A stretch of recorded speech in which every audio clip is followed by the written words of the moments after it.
Kwa kwenye maisha kuna kanuni kubwa mbili ambazo zinakuwa zinatuongoza. Kama ukiweza kupata leo, basi jua kwamba kesho unaweza ukakosa. Lakini kama ukiweza kukosa leo, basi jua wazi kwamba kesho unaweza ukapata. Kitu kikubwa ni wewe tu kukaa kwenye ule mchakato ambao ni sahihi.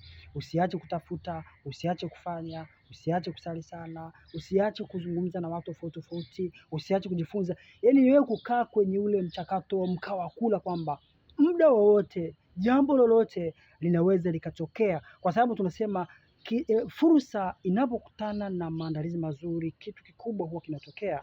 Ni sawa na mtu ambaye anahitaji lift. Huwezi kupata lift ukiwa kitandani, lazima lift utaikuta barabarani. Ni kwa sababu unajiandaa kutoka kitandani kufika barabarani, ndio unakutana na lift. Kwa hata mafanikio kwenye maisha ndivyo yalivyo, namna ambavyo unajiandaa, unakuwa kwenye mchakato, yanavyokuja kuto umejiandaa, basi yanaambatana na wewe. Asante.